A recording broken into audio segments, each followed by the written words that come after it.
All right, ladies and gentlemen, here we go into game number 1 between Demuslim and Vibe. Both these players going to be pitted against each other on NASL Crevasse, and I'm joined alongside my good old friend and actually a guy in this division, Sean Sheth Simon. Sheth, how you doing, man?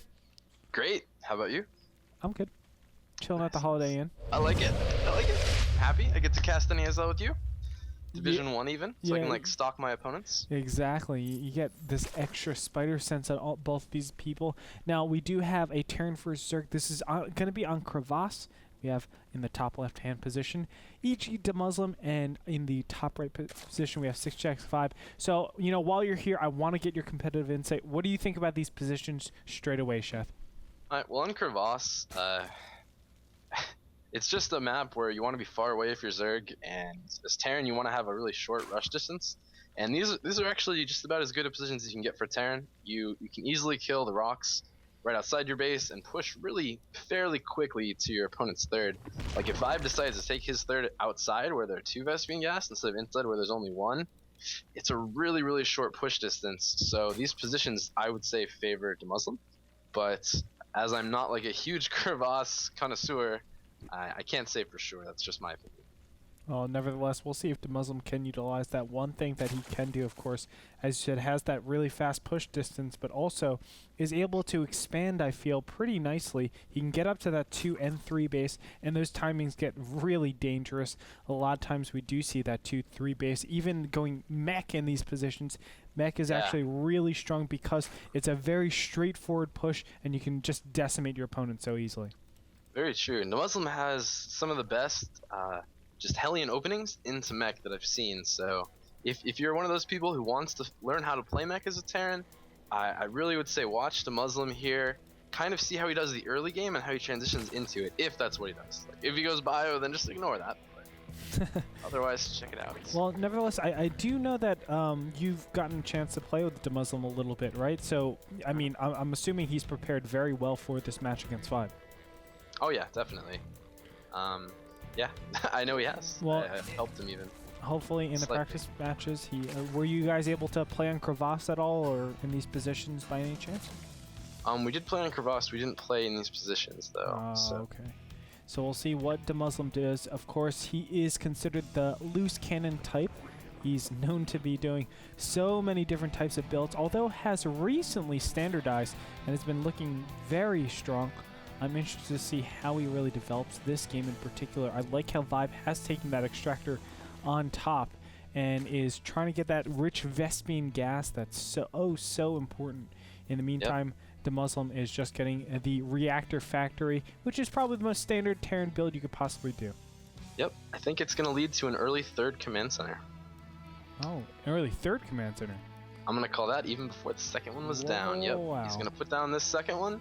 I think he's going to start to harass with his Hellions, and then he'll take his 3rd probably on the inside.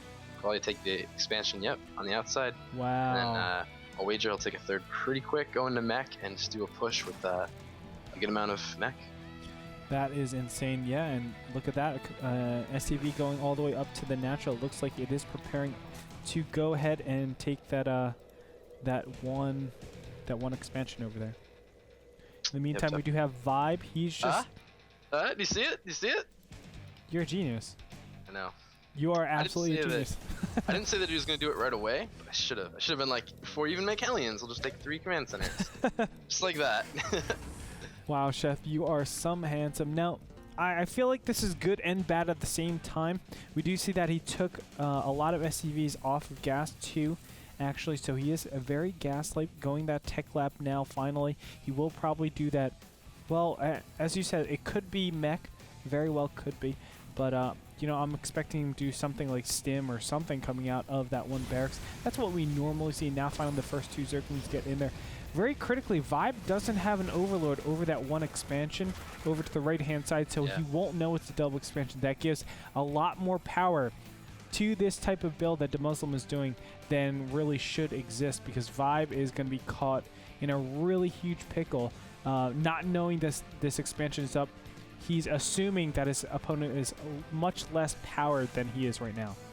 Yep, I definitely agree. For instance here, Vibe is still just on these 2 bases. It's like such a cool build by the Terran where like he's already on his 3rd base. He'll have 3 orbital commands way before the Zerg has even his 3rd started, or even probably the thought of his 3rd started. Oh, my. You know, it's such a good build if you can hold off and defend it. Yeah, my goodness, it is. And now finally, look at that, the Orbital Command Center just about halfway finished. The big question is, how does he defend against something like this in this early game stage? There's a lot of units, Roaches and Zerglings bearing down on his opponent. It looks like this one Hellion will be able to see exactly what's going on. It's actually going to, they're actually going to, oh my gosh. I'm sorry, look at that. That's such intelligent play coming out from Demuslim. He's just going to lift up and say, well, I can't stop this Roach Zergling all in. I'm just going to lift up, use my 3rd command center to make more SCVs, and I'll be absolutely fine. Yep.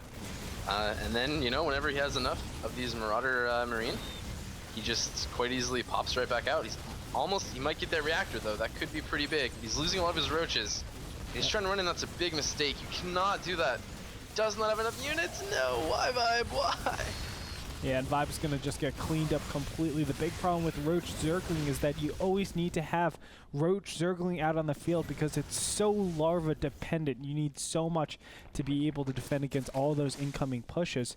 So Vibe is gonna have to remake that army. That's all opportunity cost that it could have been using to get a more powerful economy. 44 drones though to 26 SCVs, but we do have just about even economy just because of that 3rd mule, and I do want to say as soon as he gets the capacity to saturate that 3rd base, it's going to be very, very difficult to keep up with the Terran economy. Definitely, and he's again just rebuilding that reactor. He really is looking. I'm definitely going to say he's going to favor that sort of Marine Hellion with dropship play. I'm sure you've seen it recently where they just get a whole bunch of Hellions and a whole bunch of Marines, and they just kind of do little quick agile pokes and have nice spreads. And even though Banelings should be able to counter it, they just don't for some reason. Yep. So I'm really expecting to see that sort of build. Yeah, it's really an interesting dynamic because those, you know, even if they're red flame Hellions, they don't even necessarily have to be blue flame Hellions.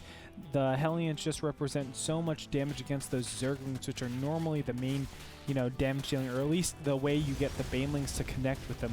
So, but for now, we do see this push up coming in right now. This could be bad. This could be bad. This is not enough Zerglings by far for Vibe. And additionally, we don't have a lot of creep spread, so it really disallows those Banelings from connecting with those Marines and Marauders. I love this poking coming in from Vibe. It's going to force a lot of units coming out, but Vibe is already making a lot of units because 4 mutas are on the way out right now, and we're going to see just this huge tech switch happening. Yeah, it's true. It's a good timing. It's actually just a really nice timing for the mutas. I'm really though worried about Vibe here, because even though it looked like he has this sort of advantage, he's 42 workers to 52, like so Vibe's up by 10. It's just that 3rd base, that 3rd mule, it's so hard to keep up, even if you think you are, just because mules don't cost supply and they mine so much. And this composition here is going to be so good against just this muta. Like, he really didn't even need to switch into muta. If he did something like Roach Baneling here, it would be a lot stronger, I think, even though doesn't have centrifugal hooks is up, and here we go. Oh my god, the Banelings might connect on all these units. It looks like it's not going to be enough, and the mutas do get cleaned up a little bit. A great spread coming out from Demuslim, and these Marauders are going to stay out and do tons of damage. Now finally Marauders, it's mainly Marauders, just a couple of Marines here and there, but there's no units to deal with this. It looks like the Marauders are just going to focus down on this hatchery. The hatchery is going to go down, and that's a huge advantage coming out for Demuslim. Huge advantage. That's the point in the story where you just say, well, and the Zerg lived happily ever after. And the kid's like, really? And you're like, yeah, he did, son.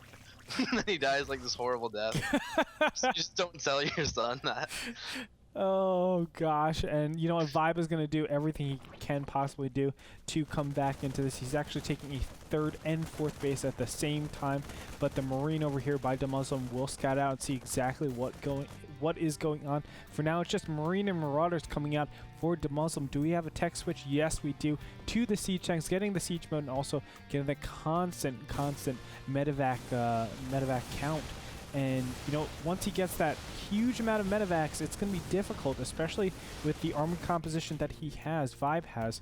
Well, it has a lot of burst damage potential, but, you know, it's not at that mass, unit where, you know, it really comes into an effect just yet. Vibe is going to have to make a ton of banelings if he wants to defend against this, and it's not what he wants to be doing. He wants to get those mutas out. Definitely, definitely. And this is again that short push distance that I was talking about earlier. And once he breaks down those rocks, he can just get to that third so quick. It's so hard for the Zerg to harass or go around a counter, anything like that. This is really Vibe's possibly last chance to really stay in this competitively. He needs to kill this and be able to push back on Demuslim. I don't know if he'll be able to do it though. Yeah, Demuslim has a lot of options at this point. It looks like he's taking one of his options on the bottom left-hand corner. Here we go with the Banelings and Zerglings, but the Banelings are very slow, and with that concussive shell, they're not able to really connect on anything of value. It looks like finally getting over to that Marine Marauder clump on the top, but it's just not going to be enough. Everything gets cleaned up so fast. The mutants are the only ones standing, but there's only 3 to a piece. And it looks like this hatchery yet again is going to be taken out. Vibe is going to lose his 3rd base yet again. The 4th base actually under attack by 1 Soul Marine. It looks like there's going to be a huge transfer of drones over here, but still off of only 4 gas, well, 4.5 gas, I should say. I don't know where Vibe can go from here that puts him anywhere near ahead. Yeah, and I've been really impressed by Demuslim here. I think the entire time watching, you look at the average resources that he had built up is somewhere around maybe 200, 300. Here he's just letting it go because he knows the game's over, or at least it definitely looks like it for him. But for most of this game, it was really, really impressive. Always keeping just an absurdly low amount of minerals. It's very hard to do.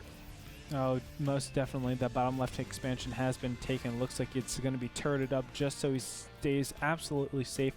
Now Vibe is back on 3.5 gas with that Vespian gas, obviously being that gold, or the rich Vespian gas rather. Oh. Now Mutas, oh God, that is ugly. Thought you told me it was a happy ending for Zerg. No, I'm sure it pains you to see this, of course, because the Zerg, you never want to watch the Zergs die, but now we do see a little bit of aggression coming in from Vibe, but look at that spread. It's absolutely perfect. It looks like these Marines on the top will get killed, but you know, those Banelings, they are not being cost efficient. Another huge attack by that 1 siege tank, and here's the big push in. Oh, sandwiching all the Marines and the or not the Marines, Banelings, the Mutas and the Banelings. GG comes out from Vibe.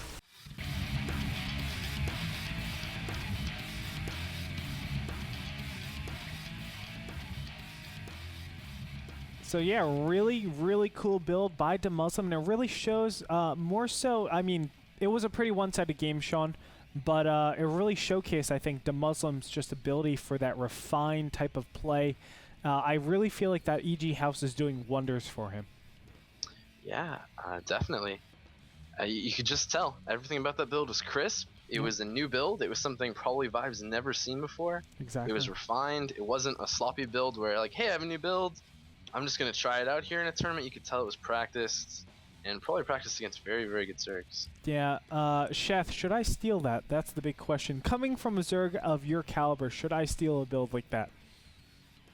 See, that's the thing. If it fits your style, if it's something you think that you would do, if you liked it as a style for yourself, feel free to steal it. I mean, just make it your own. Don't necessarily follow the exact build, but follow the idea of, okay, get some Hellions, doesn't really get any gas and takes 3 expansions and just defends.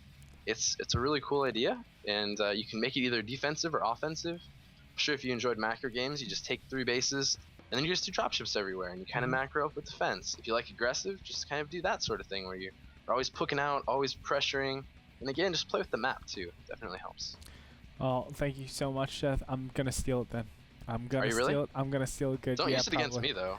I most certainly will. I most certainly will, because it's been so long since I've actually beaten you, Chef. I think it's been the beta days where I actually beat you. Gosh, I'm going to get you one day. I'm going to get you one day. Nevertheless, we're going to be going into game number 2 between Vibe and Demuslim. Everybody stay tuned. More action coming your way.